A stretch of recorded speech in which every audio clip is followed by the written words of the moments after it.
Comme la situation est tout à fait extraordinaire en France et puis dans le monde, il faut des solutions extraordinaires. Et la transition, le Conseil national de transition et la transition qu'il offre sont des réponses, des solutions extraordinaires. Donc, méritent un petit peu plus d'explications peut-être. Parce que, en dehors du fait qu'effectivement, en très peu de temps, on va pouvoir restaurer complètement la France, et redresser notre pays et annuler toutes ces lois complètement folles de supprimer les droits de l'homme, de supprimer les droits parentaux, etc. En dehors de l'aspect intérieur, il est aussi important que cette transition non seulement rejaillisse sur les autres pays, mais ne vienne pas perturber et provoquer de chaos. Alors, en quelques mots, il est évident que la tentative de globalisation et de réunir tous les pays du monde sous une dictature absolue, c'est quelque chose que tout le monde refuse et que tous les peuples refusent. D'autant plus que pour réaliser leur objectif, partout dans le monde, grâce à la Première Guerre mondiale surtout, ils ont réussi à instaurer des républiques, un système qui permet à une secte, qui est en France la franc-maçonnerie, mais qui peut être une autre forme de secte dans d'autres pays, selon les pays. Le système lui-même a toujours amené les gens les plus médiocres à diriger le pays, parce que ce sont les gens médiocres qui sont les plus faciles à manipuler et qui sont les plus faciles à faire chanter lorsqu'on les a amenés d'abord à commettre des actes répréhensibles, on va dire. Et donc cette secte, les sectes se chargent de cela et sélectionnent les pires, et ce sont toujours donc les pires forcément qui arrivent au plus haut poste de l'État.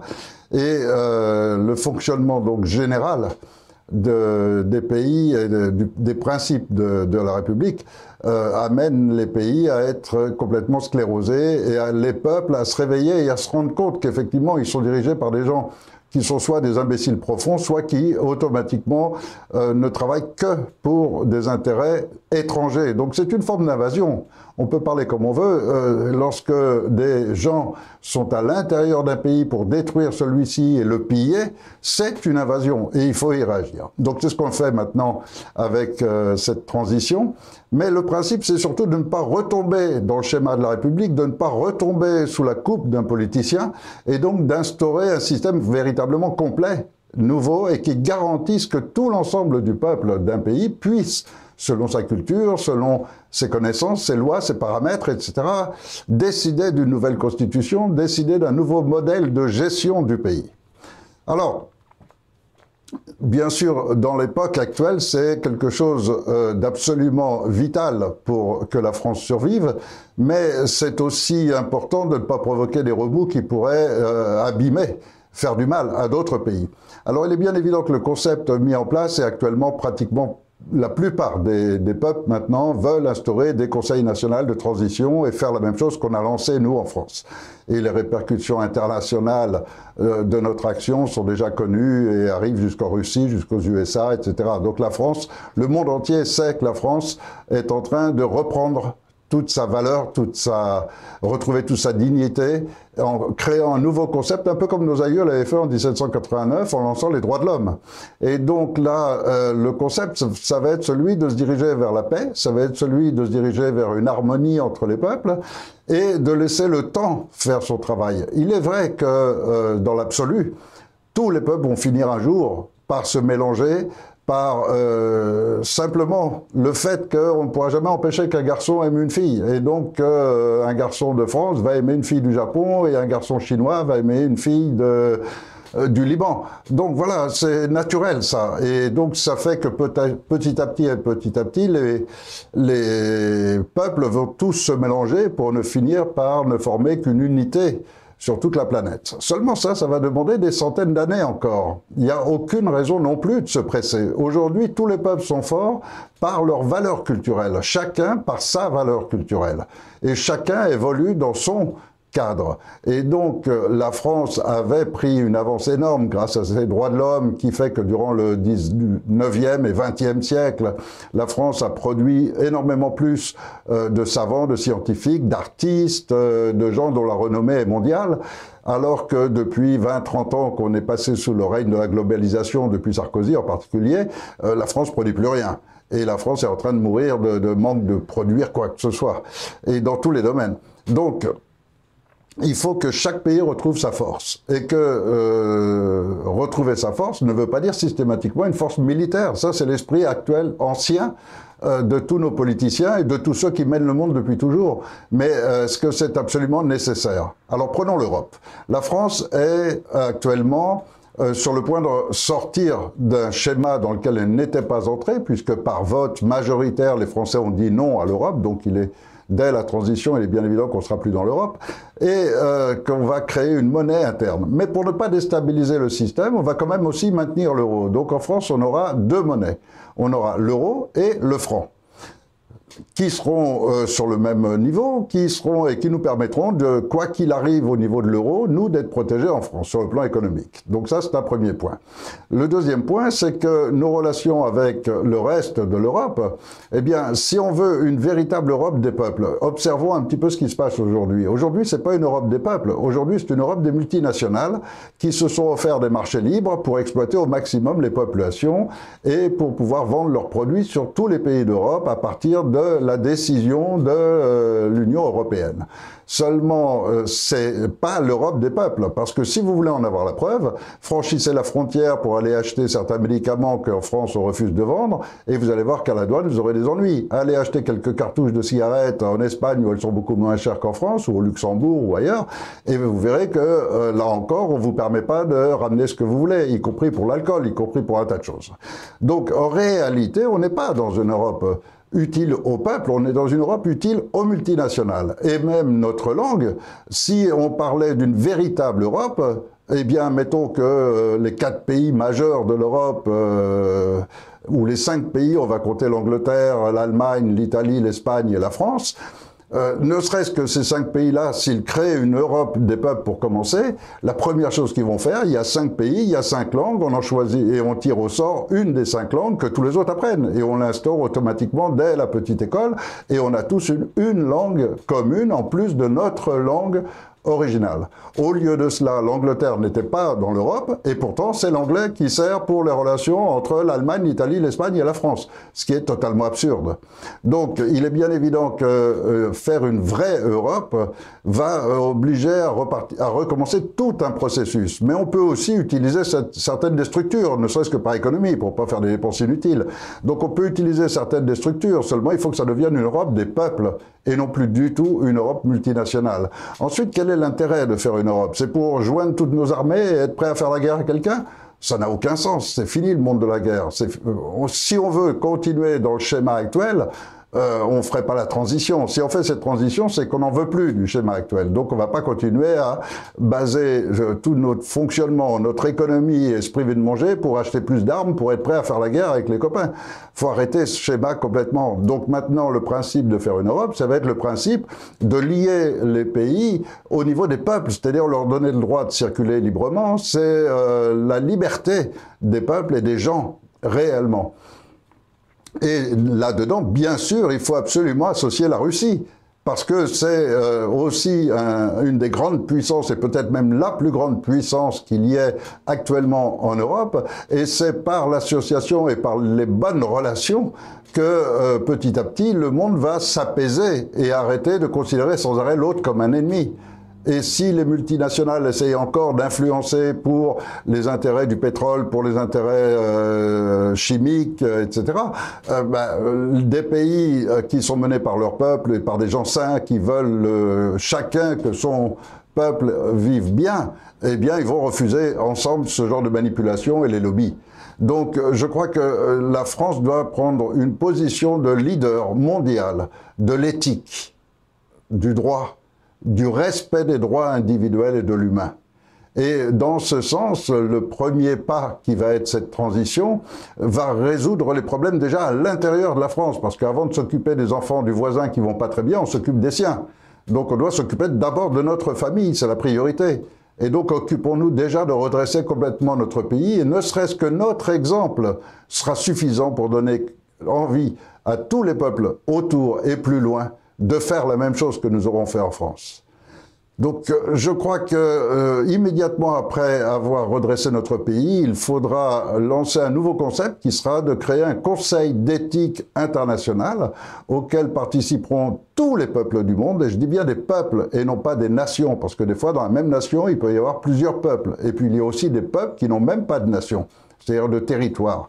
Donc il faut que tous les peuples puissent participer de ce Conseil d'éthique international et ensemble, tous ensemble, ces philosophes, ces sages de chaque peuple pourront concevoir des schémas généraux concernant la science, concernant la guerre, concernant le social, concernant tout ce qui concerne toute l'humanité, pour empêcher justement que des dictateurs repartent dans le schéma de la guerre et de vouloir conquérir des territoires à côté, que des multinationales cherchent à empoisonner les gens pour faire plus de fric, et ainsi de suite. Donc tout cela, ça va être un conseil d'éthique qui va aussi contrôler la nanotechnologie, le transhumanisme, qui va contrôler les sciences particulièrement avancées, etc. C'est-à-dire que on ne pourra plus faire du tout et n'importe quoi, comme actuellement, par exemple, ces tests qui sont en cours de réalisation, de mélanger, de faire des êtres moitié hommes, moitié porcs. D'autres encore qui consistent à mélanger certains insectes, avec certaines plantes, etc. Donc, si vous voulez, il doit y avoir un contrôle sur tout ça, et il faut que ce soit un contrôle éthique.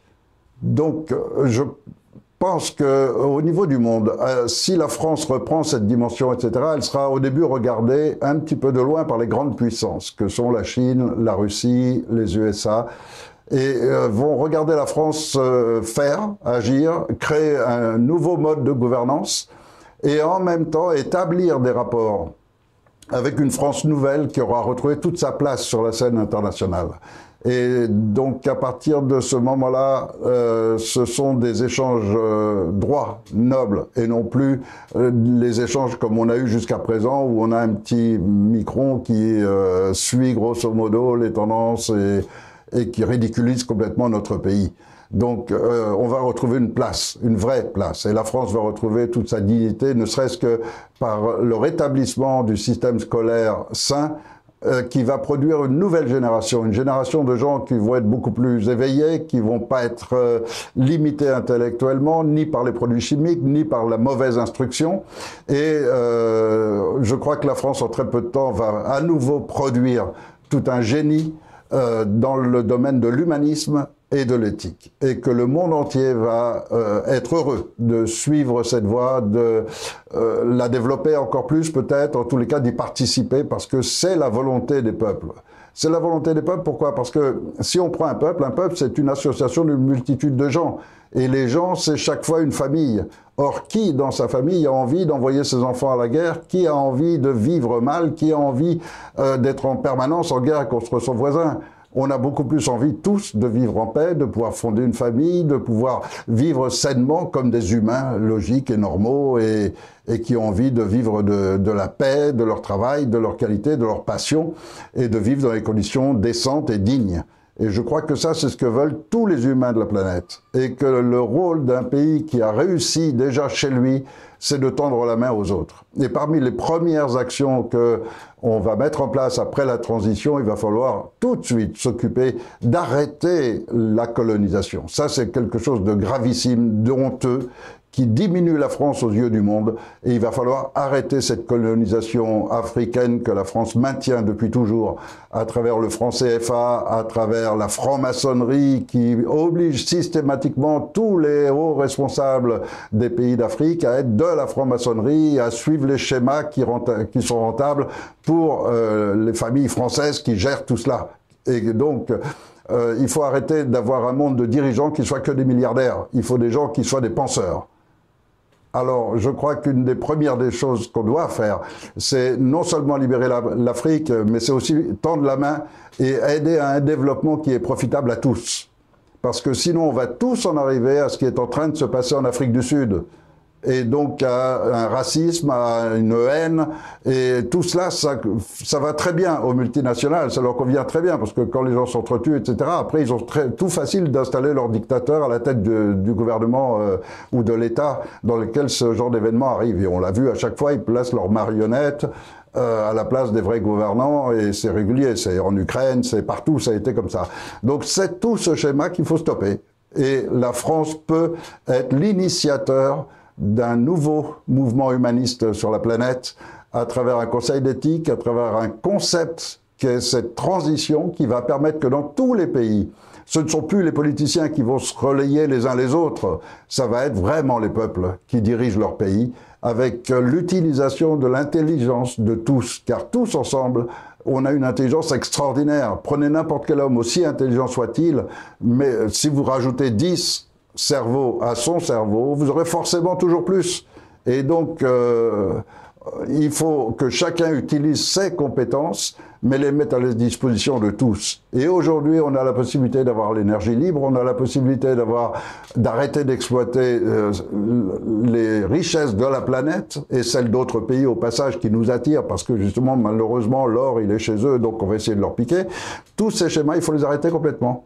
Et tout ce qui est énergie dont l'humain a besoin maintenant pour continuer son évolution, eh bien, cette énergie, aujourd'hui, il va falloir maintenant mettre en œuvre tous ces brevets d'énergie libre qui existent depuis très longtemps, depuis plus de 40 ans, 50 ans même.